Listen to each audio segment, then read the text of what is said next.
ప్రభుత్వ పాఠశాలను అంతర్జాతీయ ప్రమాణాలతో అభివృద్ధి చేస్తుంటే ఓర్వలేని వైకాపా నేతలు అవాకులు చెవాకులు పేలుతున్నారని రాష్ట్ర పురపాలక పట్టణాభివృద్ధి శాఖ మంత్రి డాక్టర్ పొంగూరు నారాయణ తీవ్రస్థాయిలో మండిపడ్డారు. నెల్లూరులోని 14వ డివిజన్లోని Mallela Sanjeevaiah school, AC Nagar municipal primary పాఠశాలలను సోమవారం పరిశీలించారు. విద్యాశాఖ అధికారులు ఉపాధ్యాయులతో సమీక్ష నిర్వహించారు. నాయకులు అనిపించుకోవడానికి లైవ్ లో ఉండాలనే తాపత్రయంతోనే అనవసర విమర్శలు చేస్తున్నారని, ఇలాంటి తీరుతో ప్రజల దృష్టిలో వారే చెడ్డవుతారని హెచ్చరించారు. గత ప్రభుత్వ హయాంలో అడ్మిషన్లు లేక సున్నా స్థాయికి పడిపోయిన ప్రభుత్వ పాఠశాలలను తాము డెవలప్ చేస్తుంటే విమర్శలు చేయటం హాస్యాస్పదమన్నారు. స్కూల్స్ మీద రివ్యూ చేయడం జరిగింది. ఎందుకంటే ప్రభుత్వం యొక్క ప్రాధాన్యతలు అతి ముఖ్యమైనవి హెల్త్, ఎడ్యుకేషన్. సంక్షేమాలు చేసే దాంట్లో ఈ రెండు అతి ముఖ్యమైనవి.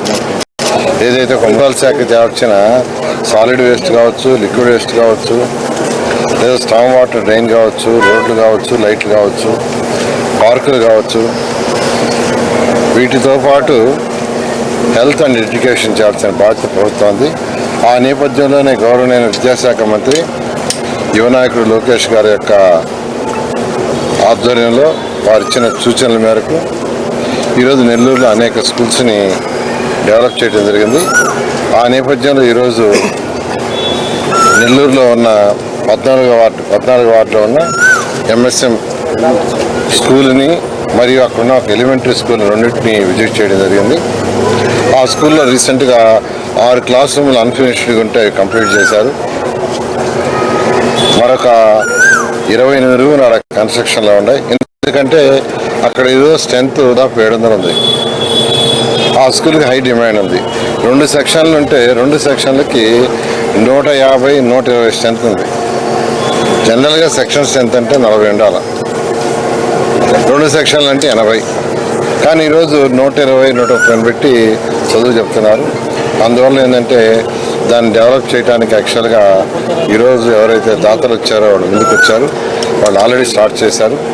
ఇవన్నీ కూడా రేపు జనవరి లోపల కంప్లీట్ చేసి జనవరి, ఫిబ్రవరికి నెక్స్ట్ అకాడమిక్ ఇయర్కి పిల్లలకి, అంటే ఇక్కడ కేవలం క్లాస్ రూమ్లే కాదు, దాదాపు 18 ఎక్స్ట్రా రూమ్లు వస్తున్నాయి.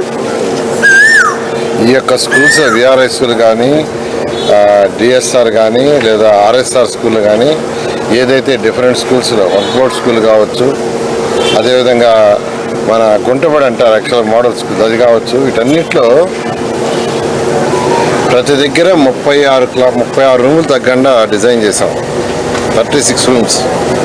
ప్రతి దగ్గర అంగన్వాడీ, నర్సరీ, PP1, PP2 ఉండేటట్టుగా, 1 to 5 ఉండేటట్టుగా, 6th class to 10th class, ఫ్యూచర్లో 11th and 12th కూడా ఉండేటట్టుగా క్లాస్ రూములు, ప్లస్ వాళ్ళకి కావాల్సిన యాక్టివిటీ రూమ్స్, కంప్యూటర్ కావచ్చు, రోబోటిక్ కావచ్చు, టింకరింగ్ రూమ్ కావచ్చు, physics lab, chemistry lab, biology lab, maths lab, social lab, English lab, library, sick room, staff rooms, అదేవిధంగా మ్యూజిక్ రూమ్,